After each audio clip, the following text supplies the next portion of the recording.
있다면은 매수해서 좀 길게 가져가면은 좀 수익을 크게 낼 수 있는 종목이 있죠. 그다음 또 제가 또 좋게 보는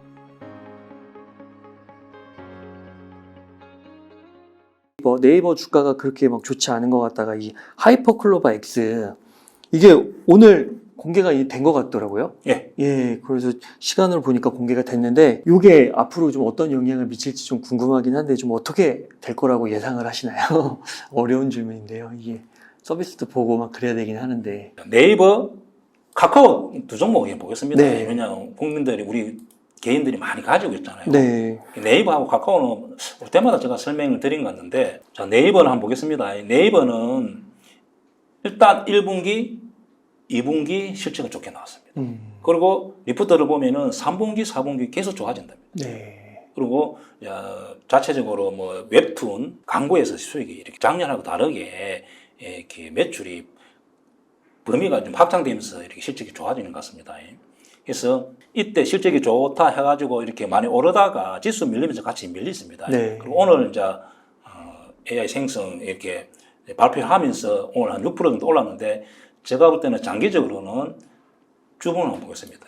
장기적으로는 저는 이렇게 한 30만 원 향해서 가지 않겠나. 왜냐하면은 실적이 턴되고 있습니다. 네. 그래서 이왕 물린 분들은 다시 이렇게 요 부분에 무타격 해도 되지 않겠나. 어떤 종목이 실적이 좋아지면서 수급도 들어와주고 이런 경우는 무타격해도 됩니다. 네. 어떤 종목이 실적이 안 좋아서 하락한 종목은 절대 무타격 안 됩니다.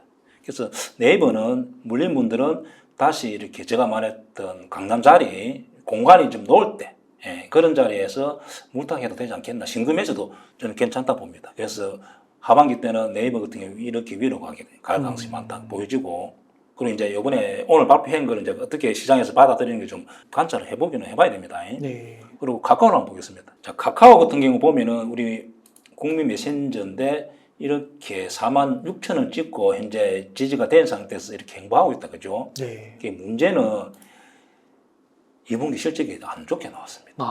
한번 보겠습니다. 원래는 작년에 당기순이익이 한 1조 정도 됐는데 올해 5천억 정도 추정을 했는데 5천억에서 3,900억으로 이렇게 추정치가 바뀌었습니다. 네. 그래서 작년에 3분의 1토막, 3분의 1토막 이런 식으로 이렇게 나기 때문에 그래도 이렇게 이 종목 같은 경우는 시장에서는 개인들 매도하지만은 최근에 한 달 동안 좀 특징적으로 외국인이 기간이 58만 주, 외국인이 한 180만 주 이렇게 매수가 들어왔다는 것은 자기들 생각할 때는 저점이지 않겠나. 그렇게 생각하고 이렇게 매수가 많이 들어와 있는 경우입니다. 제가 볼 때는 여기가 지지되고 카카오 같은 경우도 이렇게 위로 가지 않겠나. 저는 그렇게 생각하기 때문에 혹시 이렇게 고점에 물린 분들은 제가 말했던 강남 자리가 논다면은 매수해서 무타기를 해서 단가를 좀 낮춰서 좀 기다려보는 것도 괜찮지 않겠나. 저는 그렇게 생각합니다. 그래서 카카오 쪽에서 어떤 식으로라도 이렇게 현재 좀 올해 같은 경우 넘어가면은 내년에는 좀 매출 또 영업이익 당기순이 늘지 않겠나. 그렇게 생각합니다. 그 AI 이슈가 계속해서 이렇게 좀 부각이 되면요. 예. 관련 수혜주 중에 좀 우리가 주목해야 될 그런 기업들이 좀 있을까요? 이제 있는데 그것이 시장에서 이렇게 뭐 머니게임 이런 식으로 이렇게 언급해서 하기 때문에 실제 네이버 같은 경우 이렇게 하면서 관련해서 이 회사가 관련했다 해서 오늘 같은 경우도 폴라리 오피스 이 종목이 네이버 이렇게 AI 쪽에 관련이 있다 해가지고 이렇게 주봉, 월봉 이렇게 단기적으로 많이 상승했잖아요. 네. 근데 실제 이 회사가 실제가 연관된다는 그게 관계가 없기 때문에 이런 경우는 그냥 당분간 다시 하락할 가능성이 많죠. 그래서 뭐 제가 볼 때는 수혜주 찾아서 매매하는 것보다는 그냥 안 하는 게 맞겠죠. 어렵습니다. 그런 연구하기는, 공부하기는. 네. 그러면은 AI 이런 거는 그냥 아까 말씀해주신 반도체, 삼성전자, SK 하이닉스, 뭐 대형주에서 네이버 뭐 이런 정도 한만 해도 충분할 것 같은. 예. 그래서 이렇게 우리가 무슨 AI 쪽에 네이버 관련주 이렇게 해서 오르지만은 실적하고 반영이 안 되는 종목이 많기 때문에 안 하는 게 맞습니다. 이렇게 시장이 알려진 경우 고점일 경우가 많죠. 이 종목 역시 이렇게 오르고 단일게 보면 이렇게 3% 이렇게 밀리잖아요. 네. 그러면은 이렇게 다시 오르기 폭을 다 반납할 가능성이 많습니다. 네. 그래서 이런 매매는 안 하는 게 맞습니다. 네. 그 다음에 이제 질문을 드리고 싶은 게 제약 및 바이오인데요. 그 요즘에 증권사 리포트에서도 이 제약 바이오를 좀 추천하시는 분들이 많은 것 같고, 또 글로벌적으로도 대표적으로 비만 치료제, 그래 암 치료제 이런 것들이 이제 큰 호재로 작용을 하면서 바이오 산업에 대한 이제 낙관적인 뷰들이 나오고 있는데, 산업 전망, 주가 전망 좀 어떻게 보시나요?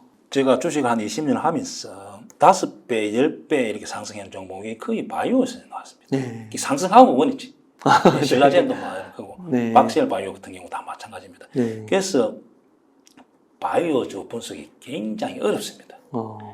좋은 내용 있고 진짜 임상 이렇게 성공해서 가능성이 있다면은 또 아는 사람들 또 이렇게 몇 사람들이 많이 매집하고 누수가 노는 순간에 고점을 찍고 하락한 경우 저 경험을 많이 해봤습니다. 네. 그래서 바이오 주식은 특히 조심해야 되고 많이 오른 종목 안 하는 게 맞습니다.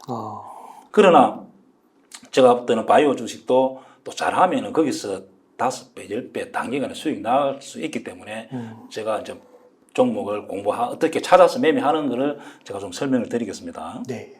보통 바이오 주식 같은 경우는 시세가 크게 저 경험적으로 시세가 좋은 내용이 있고 하면은 대부분 먼저 선침해서 이렇게 시세 분출하고 개인들이 이렇게 설거지하는 경우가 있습니다. 그래 하지 말고 보통 제가 보니까 시세가 많이 나는 종목 같은 경우는 공통점이 몇 가지 있습니다. 첫째는 적자, 몇 년 동안 적자가 이렇게 보면은 누적되어 있고, 그 다음에 또 특징 하나는 매출은 계속 늘어나고 있습니다. 공통점이. 그리고 이제 한번 성장하면은 폭발적으로 성장하면은 이렇게 거기서 5배, 10배 가는 종목이 많이 나오는 것 같습니다. 그러면은 어떤 종목이 5배, 10배 가기 위해서는 반드시 신고가 임박에서 종목이 위치해야 할 가능성이 많죠. 그럼 보통 보면은 약간 시세를 한번 주고 그 다음에 약간 신고가를 찍고 횡보하는 기간에 보통 한두 달 이렇게 그치는 것 같습니다. 네. 그때 이 종목을 발견해서 매수하면은 거기서 5배, 10배 이렇게 가는 종목이 이제 발견할 수가 있습니다. 네. 그러면은 항상 제약 바이오 중에서 적자일 종목이 바닥에서 신고가 임박 나왔을 때 이 종목을 공부를 해보는 거죠. 그러면은 개인들이 사실은 굉장히 공부하기 어렵습니다. 그런데 세상에 다 알려지고 나면은 예를 들면은 루니처럼 이렇게 많이 올라 있다는 거죠. 네. 그래서 만약 이런 종목을 내가 발견했다 하면은 자, 일단 특징 한번 보겠습니다. 자, 특징을 보면은 하나같이 자, 이렇게 적자는 누적되어 있지만 매출은 이렇게 늘어나고 있습니다. 네. 이런 종목이 역사적인 신고가 이런 자리가 나오면은 자기 스스로 공부를 해봐야 됩니다. 네. 그러면 네이버에 검색하고 종목 토론에 들어가 보고 또 막 이렇게 검색해서 이 회사가 뭐 하는 회사인지를 알아야 됩니다. 보통 주가가 5배, 10배 이렇게 갈 때는 하나같이 스토리가 있습니다. 이유가 없는 게 아니고 이 회사는 뭐 AI 쪽에 뭐 하고 뭐 어떻게 해서 이렇게 뭐 또 로봇을 한다든지 다 내용이 있습니다. 첫째 내용이 있어야 되고, 내용 있는 종목에서 이렇게 매출은 늘어나고 적자는 누적되어 있다 하더라도 신고가 임박에서 스스로 공부해서 이런 자리 정도, 이런 자리 신고가 임박, 신고가 근처에서 매수하면은 이렇게 큰 수익이 날 수가 있습니다. 분호 같은 경우도 역시 이런 종목도 보면은 매출은 늘어나고 적자지만은 이런 종목이 내용을 알아보고 신고가 임박, 자, 주봉 한번 보겠습니다. 이렇게. 주봉에서 이렇게 신고가 임박 요 부분에서 매수를 한번 해보라는 거죠. 네. 그리고 딥노이드 같은 경우도 역시 이런 종목 역시 일봉에서 한번 보겠습니다. 이 종목 역시 보면은 공통점이 매출은 이렇게 늘고 적자는 나가 있다 하더라도 뭔가 스토리가 있습니다. 내용 자체가. 그러면은 이렇게 신고가 임박 요런 부분, 이런 부분에서 매수하면은 수익을 낼 수 있지 않나. 자, 구레스라는 종목 한번 보겠습니다. 자, 이 종목 역시 보면은 매출은 계속 뭐 390억 이렇게 매년 늘고 있습니다. 그리고 적자는 이렇게 되고 올해 이제 흑자로 돌아서는데 이런 종목 역시 내용을 보면은 스토리가 있습니다. 로봇을 어떻게 해서 어떻게 납품하고 이런 내용이 있다면은 자, 주봉에서 이렇게 신고가, 예산 신고가 나왔잖아요. 그러면은 일봉에서 제가 말했던 이런 자리, 강남 자리, 이런 자리 정도는 매수해도 되지 않겠나. 그래서 바이오 주식은 좀 종목을 찾았어. 신고가, 임박 신고가 근처에서 재무제표 보고, 그 다음에 서투르가 있다면은 매수해서 좀 길게 이렇게 성공하면 가져가면은 좀 수익을 크게 낼 수 있는 종목이 간혹가다 찾을 수 있죠. 그러니까 한번 이렇게 전고점까지 올랐다가 눌려가지고 이 밑으로 가다가 다시 전고점 부근에 왔을 때 그렇죠. 그때 공부를 열심히 해서 그렇죠. 예를 들면은 그렉스 같은 경우 이 보면 다 이렇게 뉴스가 그러네요. 나와 있습니다. 이렇게 주봉에서 보면은 매년 이 회사가 이렇게 행보했잖아요. 2,000원, 10,000원에서. 그러면 어느 순간에 15,000원 찍고 뭔가 이렇게. 근데 매출은 매년 늘어요. 네. 보면은 이렇게 390억, 400억, 650억, 올해 700억. 네. 자, 이렇게 늘다면은 이제 이런 종목을 여기서 공부를 하는 거죠. 네. 왜냐하면 여기가 넣는 순간에 역사상 신고가 나오잖아요. 그러면은 이 종목을 이제 유튜브도 보기도 하고 또 네이버에 들어가서 보고 하면은 내용이 나와 있습니다. 네. 그럼 이 회사가 지금까지 뭐 하고 해갖고 로봇 어떻게 개발해서 앞으로 매출이 늘어나고 이런 스토리가 있을 때는 이런 자리 정도 제가 말했던 신고가 임박, 신고가 근처에서 강남 자리 이렇게 매수하면은 크게 수익 날 가능성이 많죠. 네. 이 미용 주식도 종목 보면 다 그렇습니다. 이 원테크라는 종목도 역시 역사적인 신고가 나왔잖아요. 자, 주봉에서 이렇게 봅니다. 거의 다 비슷비슷한 패턴을 그립니다. 이 종목 역시 보면은 매출은 계속 늘고 이렇게 신고가 찍고 행보, 그 다음에 일봉에서 이런 자리, 이런 자리, 또 아니면은 이렇게 신고가 임박, 신고가 근처에서 사면은 실적이 턴되는 종목에서 이렇게 많이 가는 거죠. 그래서 바이오 주식도 그렇게 스스로 공부하는 방법밖에 없습니다. 만약에 루니같이 이렇게 다, 이때는 다 알잖아요. 그거 다 알고 개인들이 사서 아차모 이 종목도 이렇게 역배열 수가 있잖아요. 네. 그래서 요 부분에서 발견해서 매수하는 게 맞습니다. 그럼 본인 스스로 공부하는 게 좋죠. 그럼 지금 상태에서는 차트상으로 봤을 때는 조금 더 기다렸다가 전고점 부분까지 좀 올라오면 그때 매수를 하는 건 좀 어떻게 보세요? 예, 루니 같은 경우 오늘 뭐 리포터 회사서 이렇게 유상증자한다고. 뭐 유상증자, 무상증자 하고 뭐 그다음에 앞으로 뭐 매출 10조, 네. 뭐 영업이익 5조 이렇게 나왔기 때문에 믿는다면은 이런 종목 매수하고 싶다면은 좀 기다렸다가 차라리 이런 자리에 나왔을 때 네. 그래서 여기 서서 끙끙끙 물려 있는 것보다는 좋은 자리에서 내가 수익 나는 게 편하죠. 조금 오른 그래서 이런 상태라도 경우는 기다려도 됩니다. 예. 기다렸다가 이렇게 자세가 좀 보고 네. 수급도 보고 자리를 만들 때 매수하면 되죠. 네. 다 이렇게 굳이 지금 뭐 16만 원 사나 18만 원 사나 그 차이는 별로 없잖아요. 네. 만약에 이 회사가 뭐 영업이 5조 간다면은 더 많이 가겠죠. 그렇죠. 그러면은 별 관계 없기 때문에 약간 이런 자리에서 하는 게 맞습니다. 예.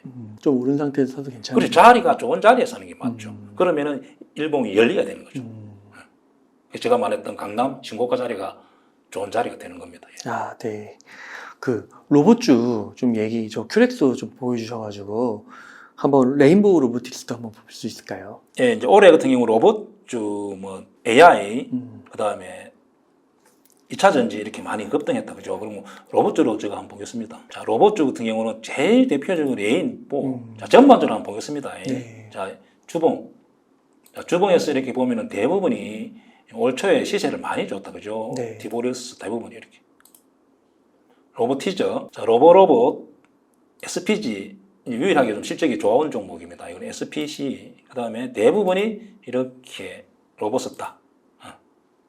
대부분이 이렇게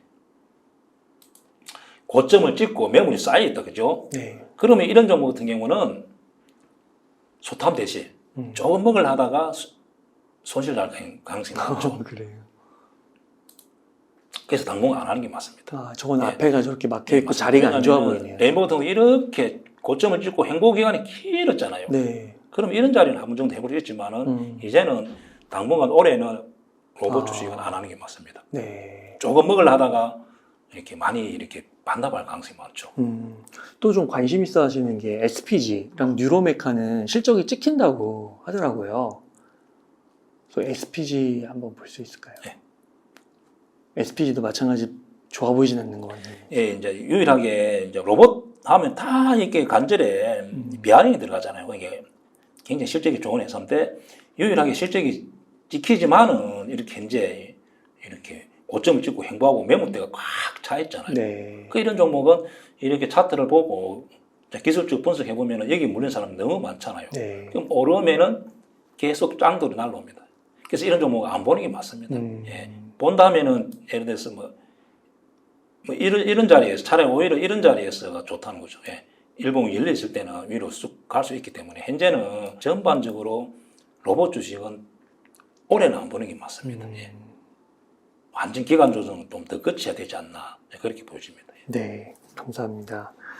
그 최근에요 초전도체 이슈도 있고 미래 신소재인 또 맥신 뭐 이런 소식들을 보이면서 막 관련주들이 급등락을 막 거듭했는데 이런 현상을 보시면 좀 어떤 생각이 드시는지 궁금합니다. 그리고 개인 투자자들은 좀 어떻게 해야 되는지.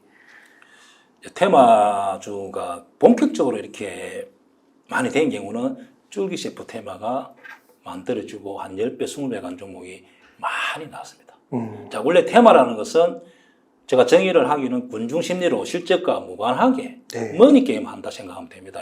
제가 20년 동안 수많은 테마를 겪어봤지만은 원위치 않은 테마가 하나도 없습니다. 네. 모든 테마는 그냥 이렇게 머니게임 실적과 무관하다 보니까 움직이고 나서는 3개월, 6개월 후에 보면은 딱 오르기 전 가격의 99% 봅니다.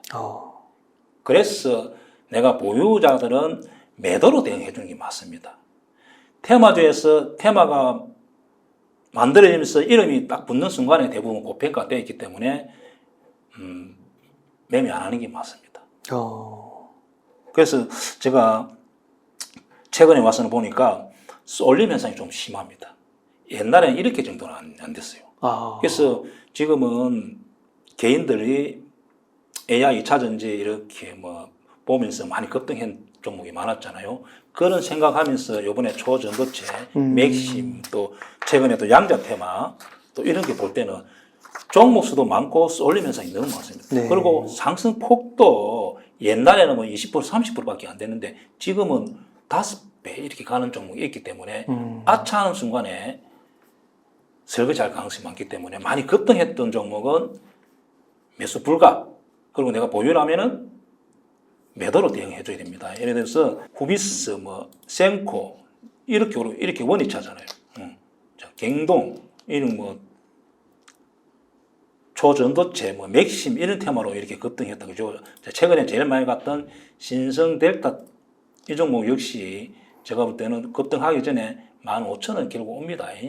왜냐하면은 대표적인 하나만 제가 예를 들어 설명해 보겠습니다. 자, 유니온이라는 종목 같은 경우는 중국에서 희귀금속 휘토르를 이렇게 수출 제한한다.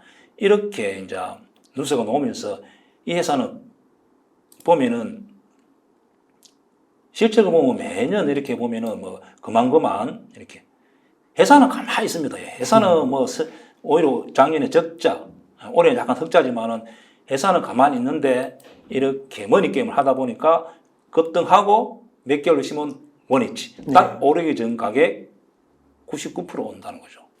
그래서 지금 현재 뭐 양자 테마, 맥신, 뭐 조전도체 테마 이런 경우는 보유자들은 매도로 대응하고 많이 오른 경우는 따라가지 마세요. 그러면 거의 물린다 보면 되고 그래서 테마주는 안 하는 게 맞습니다. 다른 종목 어떤 종목 내가 매수했을 때 실적이 좋다면은 또 지수 영향 받아서 하락했다 하면 기다리면 되는데 테마에 물리면은 영원히 그 가격이 안 올 가능성이 있습니다. 그래서 피해가 너무 크기 때문에 개인들은 테마주를 안 했으면 저는 좋지 않나 그렇게 생각합니다. 네. 그래서 조선주, 반도체, AI 이 정도를 좀 좋게 말씀해 주신 것 같은데요. 혹시 이 섹터 외에도 조금 좋게 보시는 섹터가 있으실까요? 저는 이제 하반기 때 이제 남은 SK텔레콤, 뭐 KT, LG U+ 같은 경우는 배당 받기 전까지는 약간 위로 열리겠나. 한 10%, 20%더 가지 않겠나. 그러면은 좀 안정적으로 이 주식들은 잘 빠지지 않기 때문에 이유는 이제 실적이 원래는 정부에서 또 단가를 이렇게 좀 낮추려 하니까 좀 실적이 안 좋을 줄 알았는데 막상 실적을 딱 보니까 다 좋게 나오고 있습니다. KT 그렇고 SK텔레콤도 그렇고 그래서 약간 하반기 때까지는 안정적으로 위로 가지 않겠나. 또 배당도 받아들이고 하니까 좋게 보이고, 그다음 또 제가 또 좋게 보는 섹터는 미용 주식. 자, 클래시스, 뭐 원택, 파마리 서치, 비올 이 종목들도 제가 볼 때는 약간 여기서 좀 조정을 받고 위로 더 가지 않겠나. 네. 왜냐하면 내년에 실적이 더 좋아진다 봐야죠. 그리고 또 좋게 보는 것은 전력주, 발전기, 뭐 이렇게 하는 뭐 재롱전기, LS 일렉트릭 같은 경우도 약간 이렇게 거래가 좀 더 조정이 오고 공간이 열린다면 더 가지 않겠나. 그리고 호성중공업 같은 거 보겠습니다. 자, 이런 종목은 따라가지 말고 약간 이렇게 빠지더라도 거래가 많이 죽을 때 매수. 현대일렉트릭 이런 종목도 하반기 때는 위로 가지 않겠나. 이쪽도 저 섹터를 좀 좋게 보고 있습니다. 미용 주식 같은 경우는 네. 뭐 제가 볼 때는 원택 같은 경우는 현재 시총이 한 1조 한 1,000억 정도 되는데 네. 제가 볼 때는 1조 한 5천억 정도 가지 않겠나. 현재 1조 1,000억인데 1조 5천 정도. 자, 이렇다 보면 이 종목 같은 경우 계속 위로 가겠죠. 네. 왜냐하면 이런 거 보면은 이제 우리 공부를 한번 해봅니다. 이렇게 기간 외국인 매매 통계를 보면은 6개월, 자, 1년 한번 보겠습니다. 자, 1년을 이렇게 보면은 아직도 물량을 많이 가지고 있잖아요. 그래서 제가 볼 때는 이런 종목 같은 경우는 더 가지 않겠나. 그렇게 생각하는 거. 최근에 한 달 통계 원택 같은 경우는 외국인이 한 220만 원 샀잖아요. 네. 그리고 기관하고 외국인 많이 사가 있고 이렇게 실적이 턴되는 종목 같은 경우는 약간 거래량이 더 죽을 때 매수해도 되지 않겠나. 이런 종목이 좀 부담 없이 손절가 잡고 만약에 가게 되면은 시총 1조 5천원 간다 하더라도 앞으로 한 30-40% 더 갈 수 있는 거죠. 통신주, 미용 관련주, 예, 전력주, 전력주까지. 변압기 네. 이쪽은 제가 좋게 본다. 예. 네, 감사합니다. 그러면 대표님, 만약 지금 한 1억 원 정도 여유 자금이 있다면 어떻게 투자 전략을 세우시겠나요? 아까 앞에 말했던 뭐 조선주 이런 주식 때 조정이 왔을 때 매수. 그리고 아직도 저는 항상 코덱스 레버리지를 좋아합니다. 코덱스 레버리지 현재 차트는 주봉인데 여기가 약 3,000포인트 가면은 27,000원 가겠죠. 요 부분에. 그러면 앞으로 제가 볼 때는 상승 폭이 한 80%, 60%. 그리고 이 종목은 뭐 특별한 게 뭐 이자라든가 이런 게 없기 때문에 조금 내고 이자는 조금 있습니다. 제가 볼 때는 종합지수 보면 2,900, 2,800 아니면 길게 보면 한 3,300. 그래서 여윳돈이 한 1년, 특히 2년 정도 여윳돈이 있다면은, 근데 저는 이 종목 같은 경우는 그냥 거의 비중을 실어서 장기적으로 가면은 저는 이 종목이 삼성전자, 하이닉스 뭐 어떤 종목보다도 많이 가지 않겠나. 그래서 이 종목 현재 이 부분이 뭐 충분히 매수해 볼 수 있다. 저 같은 경우는 그냥 이렇게 많이 빠지면 항상 매수만 하고 있습니다. 예. 그래서 저는 뭐 한 3,000포인트까지를 가져가려고. 기간 한 2년, 길면 2년. 그리고 이제 친구들을 또 제가 주식하다 보니까 주위에 지인들이 대장님 뭐 사모 되네? 이렇게 물어볼 때는 거의 내 종목을 물어봅니다. 단 1년 이상 투자하라면서 이 종목을 설명하기 때문에 이 종목도 저는 제일 좋게 봅니다. 네, 감사합니다. 그러면 끝으로 시청자님들께 꼭 하시고 싶으신 말씀이나 강조하고 싶으신 말씀 있다면 부탁드리겠습니다. 제가 이제 개인 투자자 간혹 가다가 보면은 내 연봉이 한 1억 되는데 1억 되는데 투자 금액은 3억 이렇게 비중이 너무 높을 때가 있습니다. 자, 그렇게 된 분들은 조금 이렇게 문제는 뭐냐면은 지수가 하락한다든지 종목에 약간 이렇게 흔들릴 때 눈에 콩깍지가 씌갖고 마음이 급한 거죠. 그래서 판단력이 흐려서 손절 안 해도 될 종목 손절해볼 때도 있고 또 수익 실현도 작게 하고 이렇기 때문에 제가 볼 때는 내 경제 규모에 비해서 투자 금액이 좀 크다면은 좀 줄이는 것도 괜찮지 않나. 그러고 배당 투자를 저는 원합니다. 예를 들어 내가 3억 정도 투자한다면 한 2억 정도는 배당으로 돌리는 게 좋지 않나. 왜냐하면 배당으로 돌리려면은 배당도 받기도 하고 그 회사가 이제 종목을 잘 분석해야 되겠죠. 그러면 한 3년 이렇게 받으면은 수익률 한 30%, 20% 나거든요. 그래서 내가 좀 많이 투자한 분들은 일부 주식을 이렇게 좀 팔아서 배당으로 돌리는 게 맞습니다. 그래서 장기적으로 가면은 특히 뭐 5억, 3억만 하더라도 연 뭐 이렇게 한 7% 이렇게 배당을 받을 수가 있으니까 금액적으로 굉장히 크기 때문에 저는 배당 투자에도 공부를 좀 권합니다. 그 배당주에 좀 그렇게 넣으면 좀 멘탈로 정신적으로 좀 안정감은 생기겠네요. 그래서 이제 공부해보고 시가 배당이 한 8% 이렇게 주는 회사가 많습니다. 네. 그래서 배당 받고 또 배당 받으면 또 주식 사고 거기서 모이고 하면은 3년, 5년 후는 굉장히 커지죠. 네. 그래서 내가 원금이 좀 많고 또 정년을 또 은퇴를 좀 이렇게 두고 있다면은 배당 투자를 저는 권합니다. 예. 아. 그리고 종합지수가 만약에 3,500, 4,000 가면은 주식에서도 수익 많이 나고 배당도 많이 받고 하기 때문에 예, 좋죠. 네. 대표님, 감사합니다. 그럼 대표님, 오늘 인터뷰 한 요 정도에서 마무리해도 괜찮으실까요? 이렇게 해서 전업투자자 데이짱 김효영님을 모시고 이야기를 나눠봤습니다. 긴 시간 동안 유익한 사이트 많이 나눠주셔서 감사의 말씀드립니다. 오늘 고생 많으셨습니다. 예, 감사합니다.